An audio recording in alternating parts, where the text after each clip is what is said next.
pregnant wife was thrown out by her billionaire husband. Then she returned with a secret that ruined him. In a world where love and betrayal often share the same bed, few stories captivate the heart and chill the bone like the saga of Sarah Campbell and her powerful husband, Daniel Rutherford. She was a devoted wife and soon-to-be mother, believing her future shone bright under Daniel's dazzling millionaire lifestyle. But in one shocking twist, Sarah found herself tossed onto the cold streets, abandoned by the very man she trusted with her life. Little did Daniel know that the child she carried and the secret she uncovered would unleash a storm of retribution. Witness the explosive rise and fall of an empire, fueled by the unwavering spirit of a woman scorned. Sarah Campbell was not a woman of extravagant means before she met Daniel Rutherford.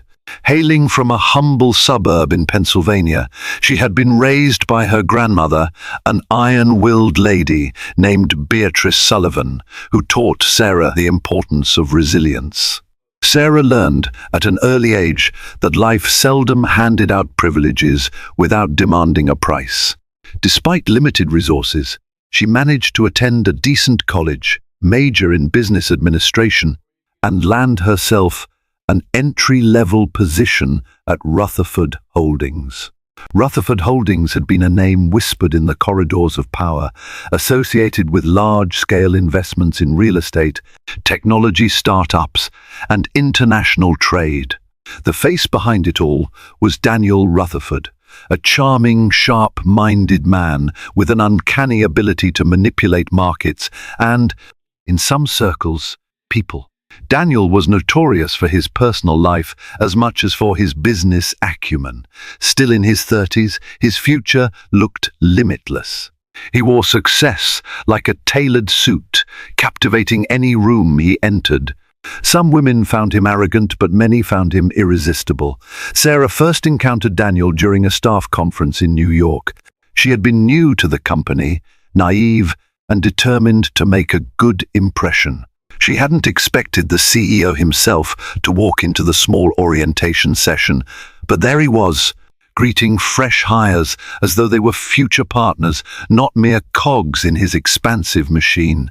When he shook her hand, Sarah felt an electric spark. She had never felt such instant chemistry with anyone before. In that moment, Daniel's gaze swept across her face, and a brief smile curled at his lips. Over the next few months, Sarah was astonished when Daniel began to show up at her desk. He would ask questions about her projects, her perspectives on company initiatives, and, surprisingly, her opinions on philanthropic work. While the rest of the new hires watched from a distance, Sarah and Daniel's interactions evolved from professional dialogues into personal conversations. After one especially late night at the office, he invited her to dinner. Despite the differences in their social status and the rumors swirling around the office about his elusive relationships, Sarah found it difficult to refuse. What started as occasional dinners grew into weekends together. Sarah admired Daniel's drive. He, in turn, admired her sincerity. It wasn't long before they became the subject of office gossip and discreet smiles. As the months rolled on, Daniel introduced her to penthouse parties, exclusive clubs, and his circle of influential friends, including an old Ivy League companion named Jeremy Holbrook and a prominent lawyer, Timothy Boyd. These events dazzled Sarah, though they also felt overwhelming. She never forgot her modest upbringing, never lost the feeling that she might not belong among these well-heeled elites. Still, Daniel did all in his power to welcome her into his world, and soon he proposed in grand style on a private yacht near the coast of Capri. The ring was a 3-carat diamond, flashy enough to mirror his own flamboyant persona. Sarah said yes, believing in his promise of forever. They were married in an elegant ceremony at a historic estate in upstate New York. The guest list included celebrities, CEOs, and political figures, each personally invited by Daniel. To Sarah, it felt like a dream. Within a year, she found out she was pregnant. While it had come as a mild surprise, Daniel appeared genuinely elated. They announced the news to a small group of close associates at a dinner hosted by the famous billionaire, Nolan Huxley, in Manhattan. Everyone applauded. Sarah felt she was stepping into a paradise she never knew could be hers. But the illusions of perfection can be fragile. It began with late-night phone calls. Daniel refused to explain. Then came business trips that were extended without notice. Sarah first brushed these off. He was a CEO, after all, used to unpredictable schedules. However, the tension in their home grew palpable. Gradually, Daniel's warmth waned. The dinners out, which once brimmed with romance, became silent or cancelled altogether. Sarah tried to fix the distance, planning weekends away or quiet evenings in, but she met a stony wall of excuses. One evening, after returning early from an unscheduled meeting, Sarah found Daniel speaking heatedly on the phone. He ended the call abruptly as she entered. In the seconds that followed, his face hardened, and he asked why she was home so soon. She mumbled something about an event being cancelled, but deep in her heart, she recognized that whatever she'd walked in on had been secretive and not merely related to business. That was the first time an uneasy dread clawed at her stomach. If she had known then what awaited her, she might have asked more questions and demanded real answers that night. Yet hope can be a stronger drug than logic. Sarah convinced herself that perhaps she was overreacting due to pregnancy hormones. She resolved to stand by her husband, to be supportive, and to trust him. She was determined to keep the image of her perfect marriage alive, even when the cracks in its facade began to show. As Sarah progressed in her pregnancy, the warmth she craved from Daniel was replaced by cold politeness. The tension grew to a peak one night during a formal gala at the Waldorf Astoria. Among the guests were actress Angelina Grant, real estate magnate Don Ellis, and even an old high school friend of Sarah's, a nurse named Rachel Morgan, who now resided in Manhattan. Sarah was excited for the evening, hoping it would be a chance to bond with her husband in public, reminding him that she was still the same vivacious woman he married. Throughout the event, Daniel seemed preoccupied. He left Sarah's side to hobnob with financiers and city officials. Sarah felt his avoidance like a dagger. She tried her best to mingle, but the hush-hush environment of wealth and the occasional sideways glances at her pregnant belly made her uncomfortable. It didn't help that her ankles hurt, and she felt an unsettling wave of fatigue. Unable to locate Daniel for a good half hour, she drifted into the powder room. There, she overheard two women gossiping while they reapplied lipstick. "He's always charming when he wants something," whispered one. "Poor thing doesn't know yet, does she?" "Probably not," said the other, finishing her mascara. "That's what happens when you marry into money without any idea of the skeletons in the closet." Daniel Rutherford is no saint. Their words stabbed at Sarah's heart. They were obviously talking about Daniel and his rumored infidelities, or some hidden scandal that was apparently well known among certain socialites. Her hands trembled. Was she the clueless wife they pitied? She emerged from the powder room with a forced smile, determined to brush aside the conversation as idle rumors. But her calm facade shattered when she finally found Daniel whispering to a slender brunette in an alcove near the banquet hall. Their conversation ended the instant Sarah appeared, and the woman slithered away without so much as a glance in Sarah's direction. Daniel's cheeks reddened, though his expression was impassive. "Who was that?" Sarah asked, voice strained, her hand resting protectively over her belly. "No one you need to worry about," Daniel replied curtly. "She's an investor, strictly business." "What are you doing wandering around alone?" Sarah's chest constricted in anger and hurt.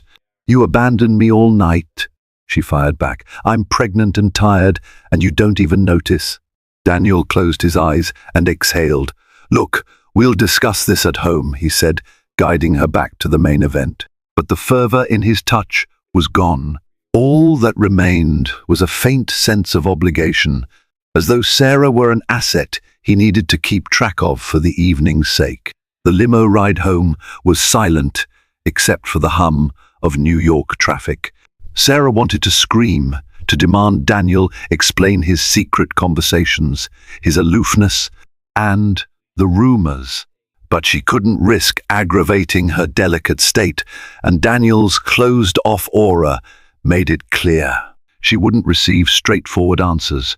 Days turned into weeks, and Sarah felt more like a guest than a partner in her own home. She also noticed that some joint accounts, previously shared, now had restricted access. Daniel dismissed her questions by mentioning business contingencies or regulatory changes. She caught glimpses of documents on his desk mentioning emergency funds, asset liquidation, and undisclosed liabilities. Worry gnawed at her. Something was wrong beyond infidelity, beyond mere arguments.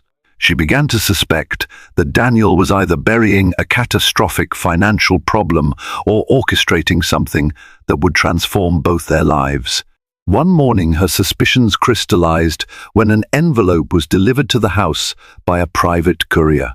Inside, Sarah found an eviction notice with her name on it.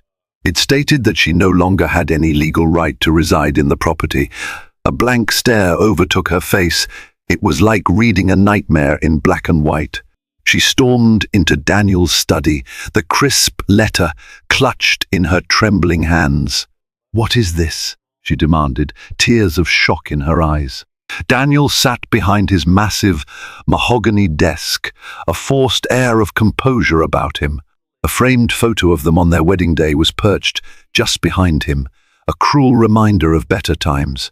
He removed his reading glasses slowly, looking up at her. "Sarah," he said calmly, "I'm afraid I have to take certain measures. The property is under my name, and I need you to vacate it immediately." Her heart pounded. "We're married. This is my home as much as yours, and I'm pregnant with your child, Daniel. Have you gone completely insane?" "Careful," he said, raising a hand. "I've done everything for you, paid your bills, put a roof over your head, introduced you to a higher social circle. But I've come to realize this arrangement isn't working." Sarah's mind spun. She was certain she was in a vortex of confusion and betrayal, struggling to comprehend how the man who once pledged his love could throw her out like an unwanted tenant. "I don't understand," she whispered, her voice cracking. Daniel's steely gaze offered no comfort. "You don't need to understand. Our lawyers will handle the details. There's a bag of money waiting for you at Timothy Boyd's office.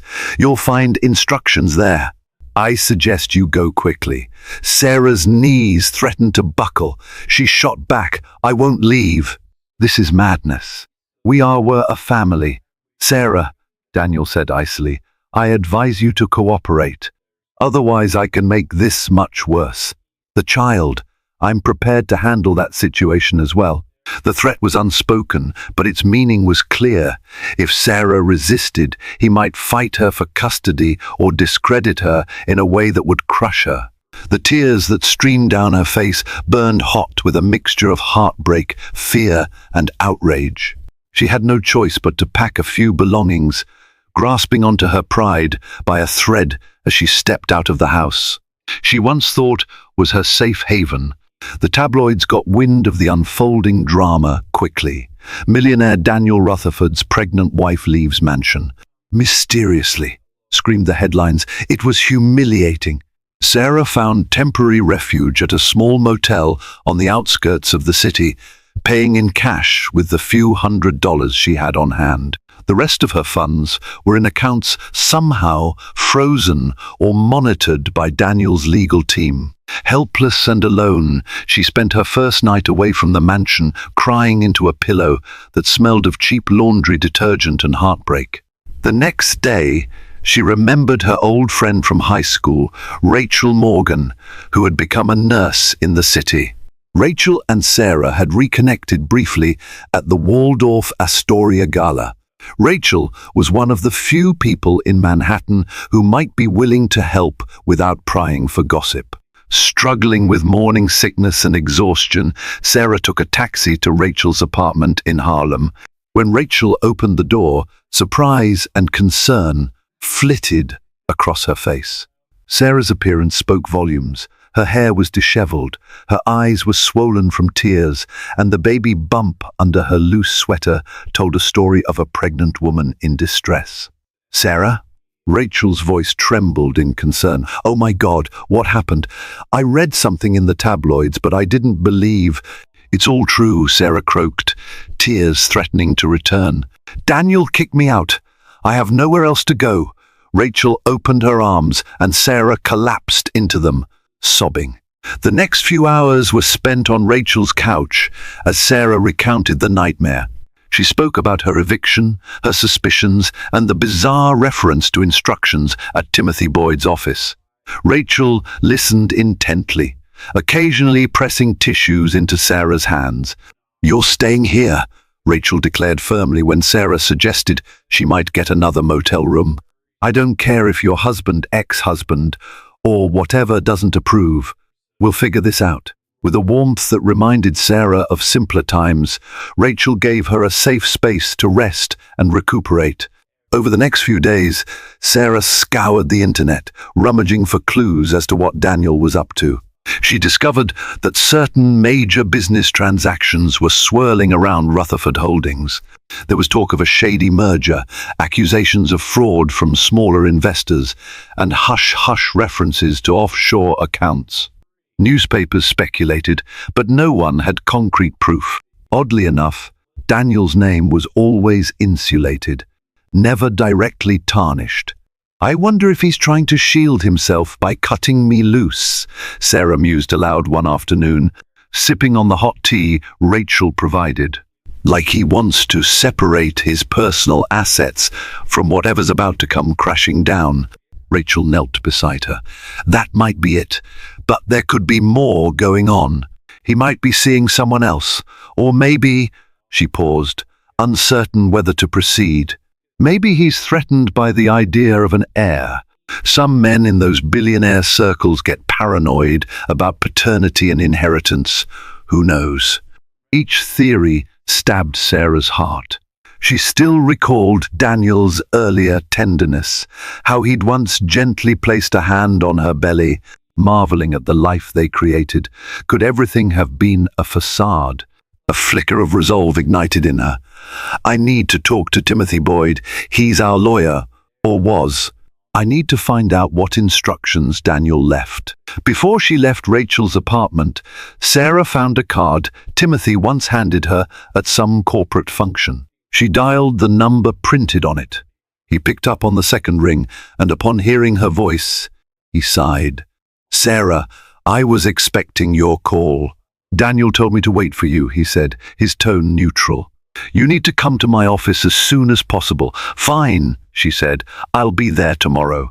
"And Timothy, I want real answers. If you're part of some scheme, I swear I'll see you tomorrow," he interrupted. Sarah hung up, heart pounding, uncertain whether she was walking into another betrayal or the lifeline she desperately needed. That night, Rachel helped Sarah gather all relevant documents. She still had wedding certificate, medical records, anything that might prove her marriage and her unborn child's legitimacy. She didn't trust Daniel's team not to twist facts. She was determined to hold on to every shred of evidence. Because while she might be pregnant, alone, and terrified, she had inherited her grandmother's steely resolve. She would not bow to the cruelty inflicted on her. Chapter 4, The Discovery Extended Version, 800 words. Sarah's taxi ride to Timothy Boyd's office was uncomfortably silent, save for the low hum of the city around her. She couldn't bear to listen to the radio. Every station seemed to be discussing the latest celebrity divorce or corporate scandal, too close to her current reality. Pressing a hand against her belly, she reminded herself to stay calm, to stay strong for both her and her unborn child.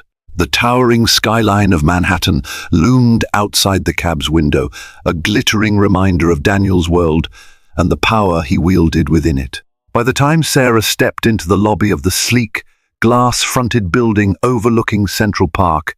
Her nerves thrummed. She glanced at the polished floors and striking modern art pieces, realizing she had been here before back when she and Daniel attended a function for high-profile clients of Boyd and Associates. Then she had walked by his side, wreathed in the glow of his success. Now she felt like an unwelcome trespasser. A stiff-faced security guard directed her to the 33rd floor, where an older receptionist, Linda Price, greeted her with a polite, if somewhat uneasy, smile. "Mr. Boyd is expecting you, Miss S." Rutherford. The woman stopped herself. "I'm sorry, Miss Campbell." The slip felt like a small dagger to Sarah's heart. She could hardly keep track of what name she should use anymore. She merely nodded in acknowledgement. There was no point correcting Linda. After all, Sarah wasn't entirely sure whether she was still legally Miss S. Rutherford or now forcibly Miss Campbell. Linda led her down a long corridor with wall-to-wall windows, giving a sweeping view of the park below. It struck Sarah how beautiful it looked, early autumn leaves, colouring the treetops in shades of amber and rust. Just a few months ago, she might have paused to take a picture, to marvel at the view. Today, she felt only the weight of apprehension pressing down on her chest. Timothy Boyd awaited her in an impressively furnished conference room. He was in his mid-50s, with hair carefully combed back and a suit tailored so impeccably that it might have come straight from a runway. Everything about him was orderly, from the stack of pristine legal pads on the table to the fountain pen placed precisely at his right-hand side. His expression, however, offered no warmth. "Sarah," he said, standing to greet her. "Please have a seat." His tone was clipped but not openly hostile, an attorney's practiced neutrality. She lowered herself onto one of the high-backed chairs, acutely aware of her rounded belly. At nearly 7 months pregnant, she felt constant fatigue and tension, made worse by the emotional storm she was living through. Across the table, Timothy eased back into his chair. A single manila folder lay before him, and her heart sank at the sight of it. It was too thin to contain anything good. "I realize this is difficult," Timothy began, folding his hands atop the folder. "Daniel has asked me to outline a proposed settlement." Sarah forced herself not to avert her gaze. "A settlement," she repeated, her words tinged with bitterness. She remembered the day Daniel had once promised her a life of shared wealth and partnership. Now he offered her a business transaction, as though their marriage was nothing but a failed merger. Clearing his throat, Timothy flipped open the folder. Yes, he wishes for an amicable dissolution. In exchange, he's prepared to offer a one-time, lump sum payment. Naturally, he also requires you to sign an NDA non-disclosure agreement, ensuring you do not reveal any details related to his personal life, his business dealings, or, in essence, your experiences with him. Sarah's stomach lurched.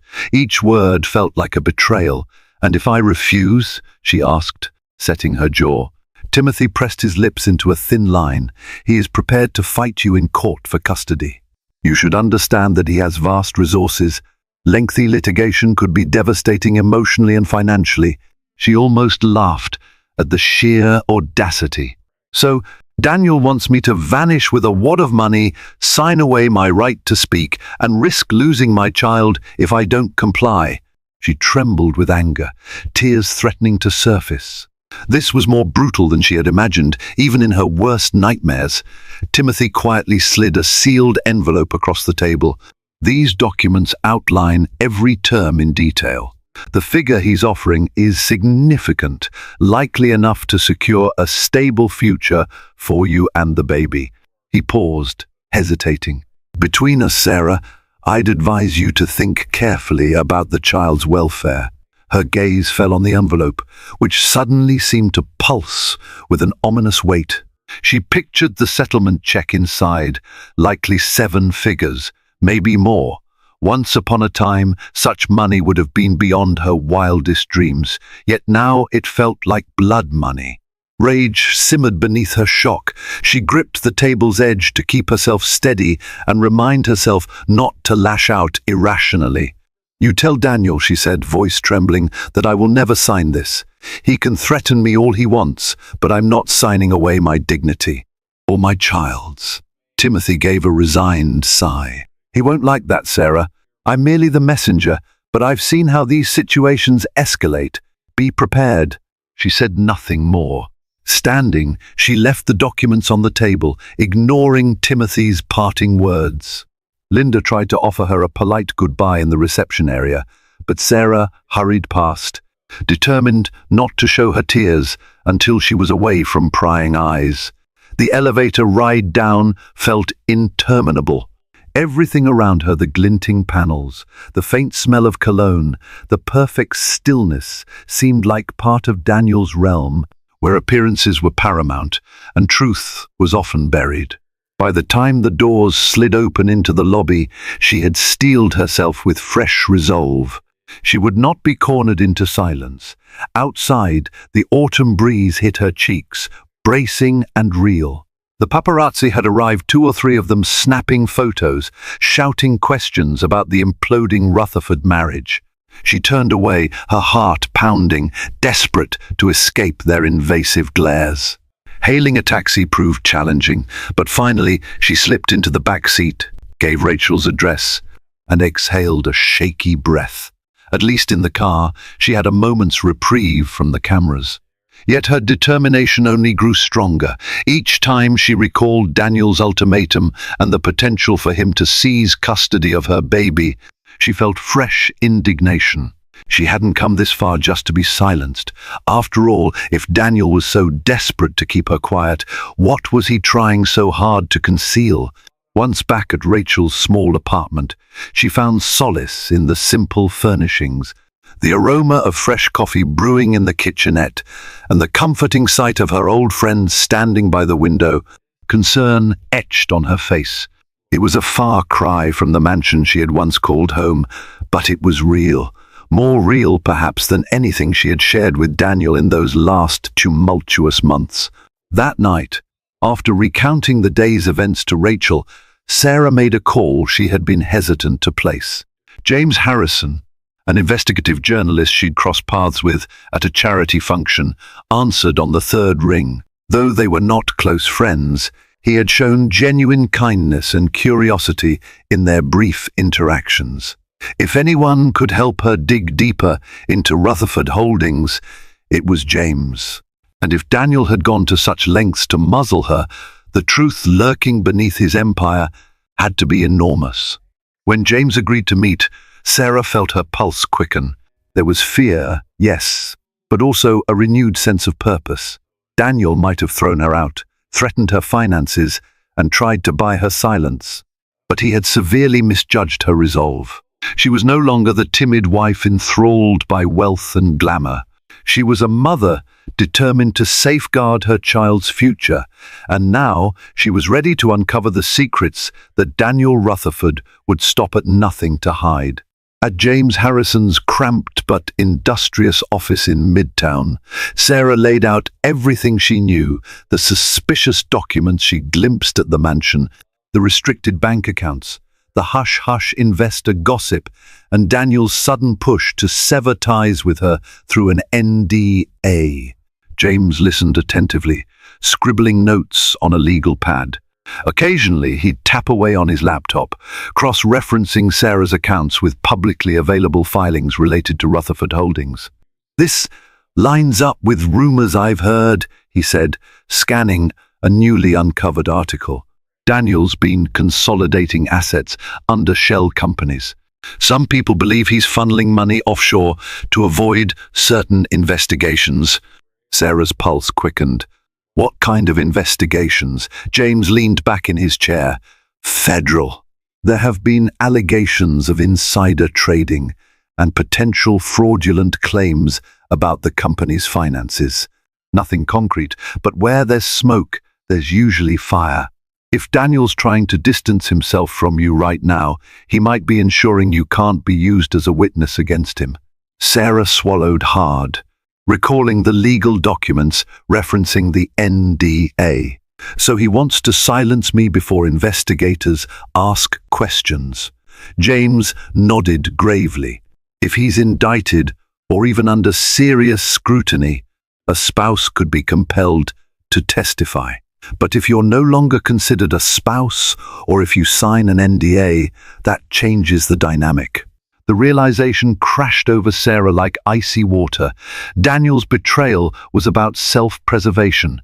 It wasn't just about a new lover or a whim, it was about saving his empire by cutting out any liability, including his pregnant wife. "James," she said, her voice steely, "I'll help you find the proof. We need to make sure the authorities learn the truth about Daniel." He offered a cautious smile. "All right, we proceed carefully. I'll contact a few sources. In the meantime, you should keep a low profile and don't sign anything." Later that afternoon, James escorted Sarah to a small cafe near the office, away from prying paparazzi. While sipping ginger tea, she confided more personal details. How she still felt an emotional pull. How she once loved Daniel deeply. She hated herself for still harboring those feelings.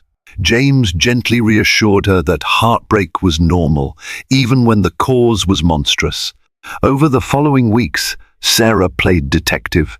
Together with Rachel's help and James's investigative prowess, she dug up old correspondences, cross-checked suspicious company memos, and reached out to disgruntled ex-employees. A few of them, like a former accountant named Clara Mendez, hinted that Rutherford Holdings had manipulated financial statements to attract high-profile investors.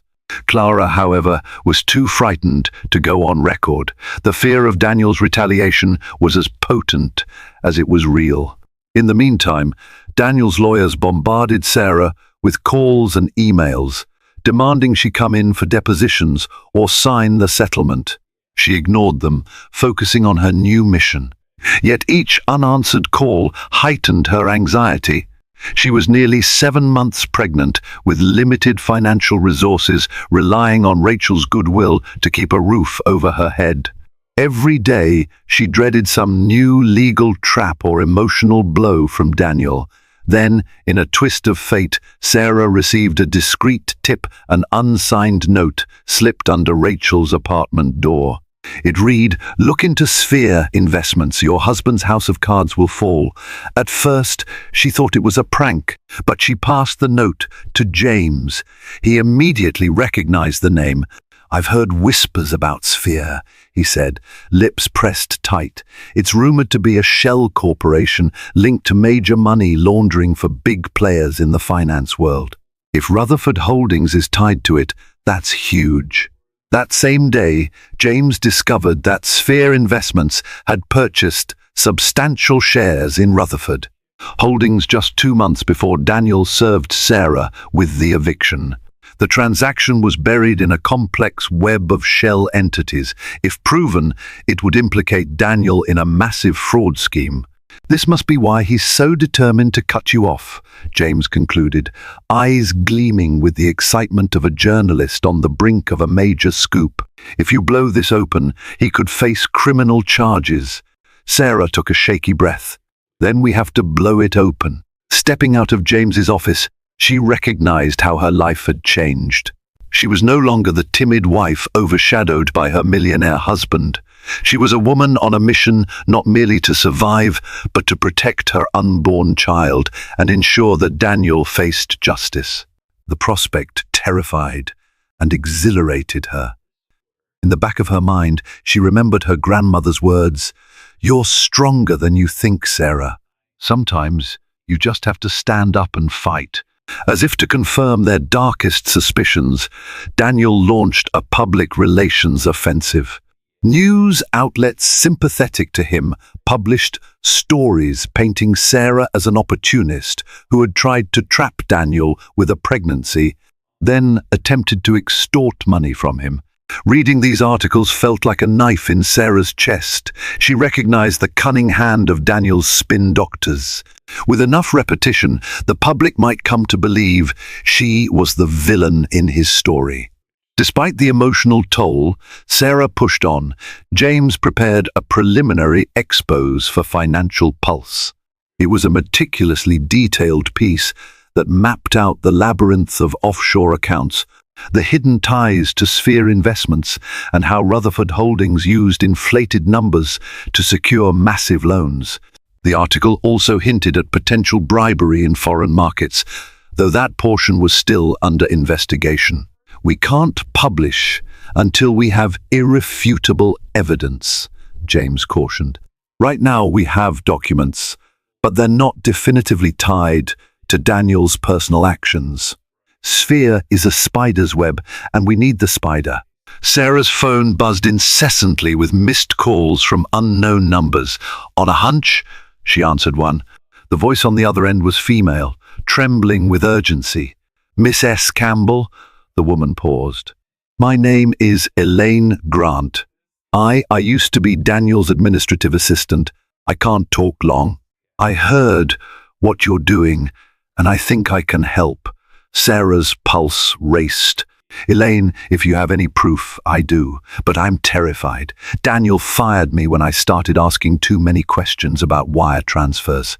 But before I left, I took screenshots of some key documents. Meet me tomorrow at noon, Washington Square Park Fountain. Please come alone." Before Sarah could respond, the line clicked dead. This was the break she needed, assuming it wasn't a trap. She immediately informed James, who insisted she not go alone. Ultimately, they agreed that Sarah would go, but James would remain nearby, disguised among the crowd, ready to step in if anything suspicious occurred. The next day, the sky was overcast, threatening rain. Sarah sat on a bench near the iconic fountain, her pregnant belly now quite prominent beneath her jacket. Anxiety churned her stomach. After 20 minutes, a slim woman in dark sunglasses and a hooded coat approached. She sat beside Sarah, her posture tense. "You came," Elaine whispered. She slipped a small USB drive into Sarah's coat pocket. "That has everything. Bank records, email chains with Daniel's digital signature. Everything is there if you can decode it. The files are password protected. The password is Eleanor. That was my mother's name." Sarah offered a grateful nod. "Thank you. Why are you doing this?" Elaine's shoulders shook slightly. "I was loyal to Daniel, but after I realized the extent of his dealings, how many lives he was ruining, I couldn't live with it. And when I heard how he was treating you, a pregnant woman, I knew I couldn't stay silent." Rain droplets began to fall. Elaine stood abruptly. "I must go. Be careful. Daniel has eyes everywhere." Within seconds, she disappeared into the crowd. Sarah spotted James leaning against a distant tree, phone in hand. She patted her coat pocket, her heart pounding with hope. Maybe this was the key to proving Daniel's direct involvement, not just some circumstantial link. Back at James's office, they immediately accessed the USB drive. The password worked, revealing a trove of PDFs, spreadsheets, and email correspondences. Among them were direct instructions from Daniel Rutherford himself to funnel money through Sphere Investments and manipulate the corporate books. One email read, "Make sure these funds are transferred offshore ASAP. No mistakes. If Sarah ever sees these, we're finished. DR." Sarah's throat constricted reading Daniel's casual mention of her name. The final line hammered home the truth. He'd evicted her and demanded an NDA to ensure she never discovered these incriminating transactions. James's eyes shone. "This is it, Sarah. This is proof that Daniel orchestrated the fraud." Shock and triumph warred within her.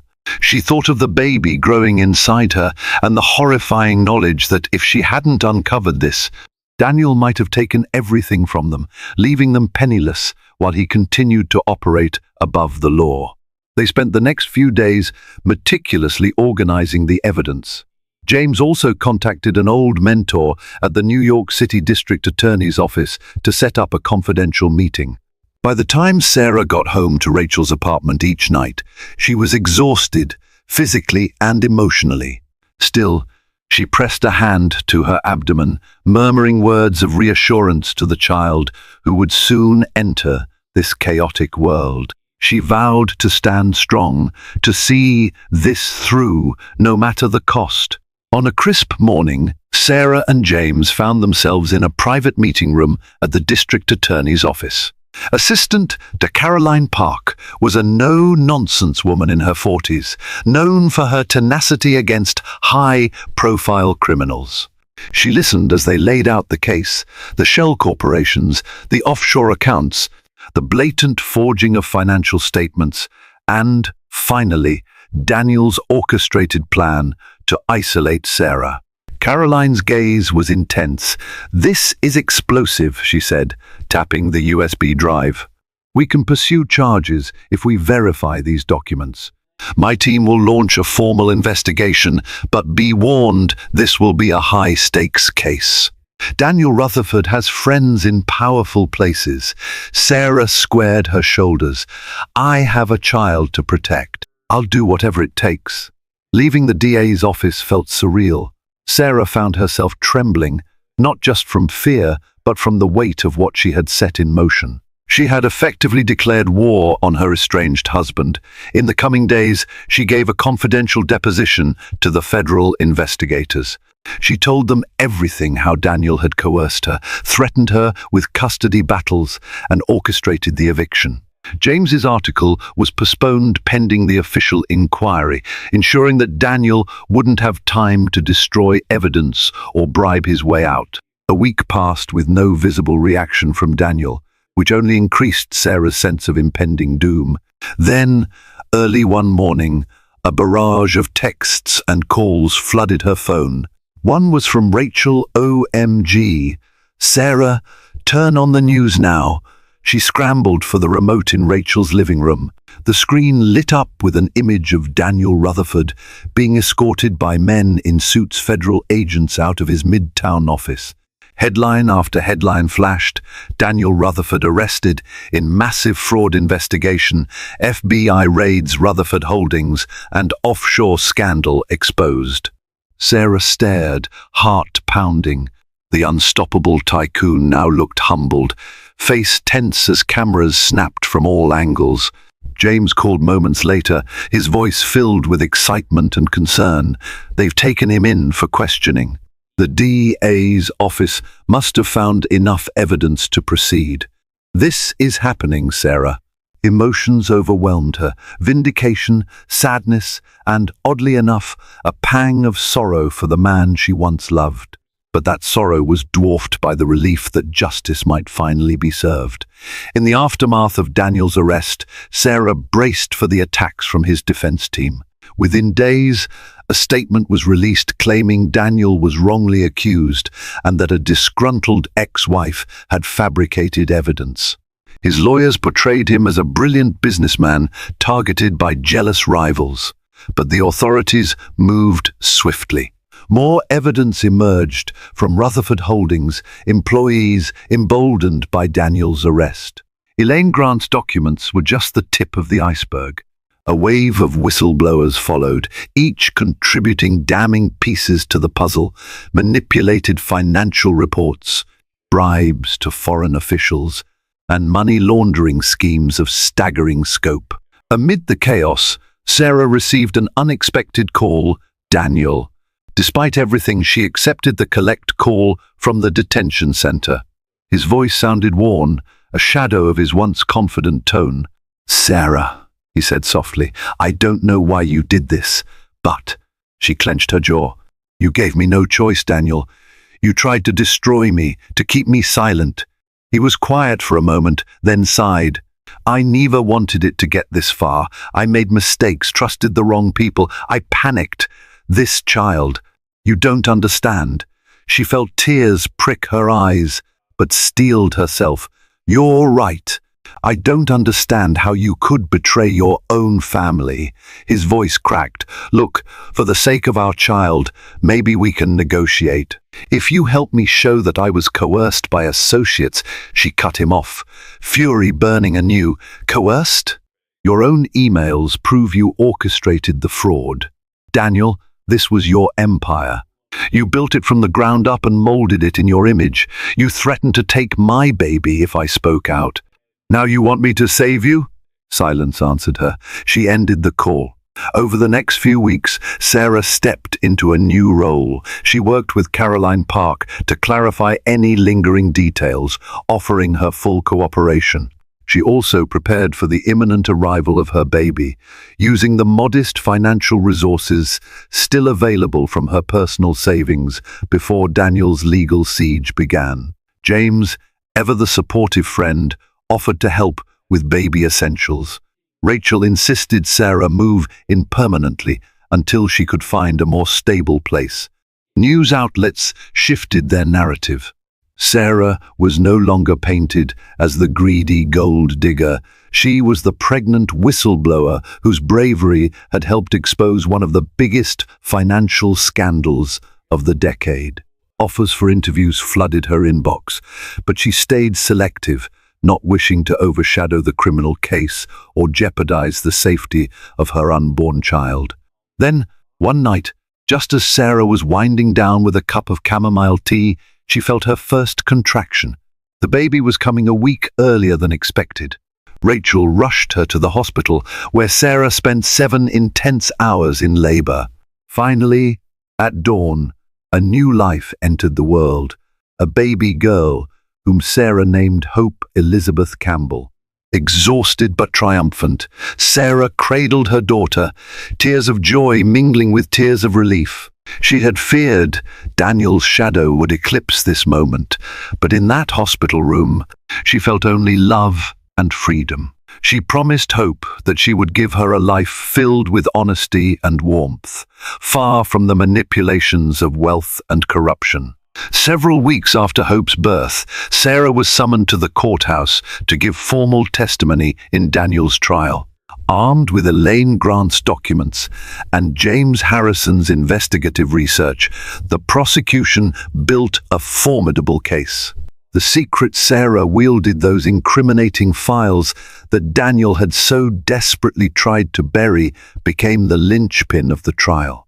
The media called it the betrayal that brought down a titan, referencing how Daniel's pregnant wife had emerged as the unexpected whistleblower. Indeed, the secret that ruined him was not just the evidence of fraud, but the knowledge that Sarah, once his greatest supporter, was the one who revealed every detail to the authorities. As the trial concluded, Daniel was found guilty on multiple counts: securities fraud, money laundering, and conspiracy. He faced a lengthy prison sentence with the possibility of parole in over a decade. His defense team's attempts to discredit Sarah fell flat in the face of overwhelming documentation, eyewitness accounts, and the paper trail linking Daniel directly to illegal transactions. On the day sentencing was announced, Sarah sat in the gallery, Hope gurgling softly in her arms.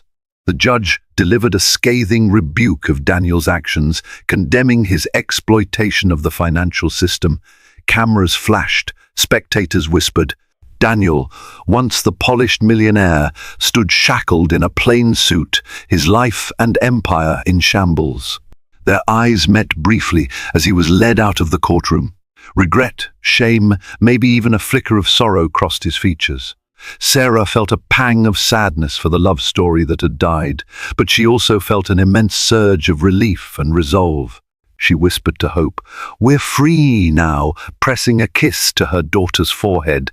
In the aftermath, many of Daniel's assets were seized or liquidated. A portion of the recovered money was allocated as restitution to victims and smaller investors.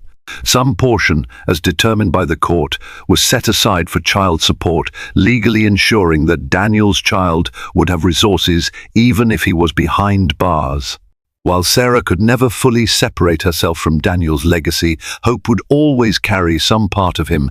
She embraced the future with renewed optimism. 6 months later, Sarah leaned on the railing of a modest balcony in Queens, watching hope laugh at the shapes in the clouds. The city stretched out before them, not as an intimidating skyline, but as a realm of possibilities. She had secured a position at a mid-level investment firm, ironically applying her business acumen to more ethical ventures. Slowly, she was rebuilding her life on her own terms. Rachel visited often, doting on her goddaughter, while James had become a steady presence, not just as a journalist, but as a friend, someone who recognized Sarah's strength and admired her resolve. There was talk of a follow-up article about whistleblowers in the finance industry, featuring Sarah's story as a beacon for others trapped in abusive power dynamics. Occasionally, Sarah recalled the grandeur of the mansion, the opulent galas, and the illusions of a perfect marriage. Yet those memories no longer haunted her. They had transformed into cautionary tales, reminding her of how quickly wealth and power could corrupt. She was no longer Daniel Rutherford's wife, nor the naive young employee overshadowed by a corporate giant. She was simply Sarah Campbell's single mother, survivor, and architect of her own future. Thus ended the storm Daniel unleashed, quelled by the unwavering determination of a pregnant woman he foolishly discarded. In trying to bury her, he had only planted the seeds of his own downfall. And if Sarah learned anything from the ordeal, it was that sometimes even a miracle grows from the darkest soil. Thank you for accompanying Sarah Campbell on her gripping journey from a trusting wife living under the shadow of her millionaire husband to a courageous whistleblower who brought his empire crashing down.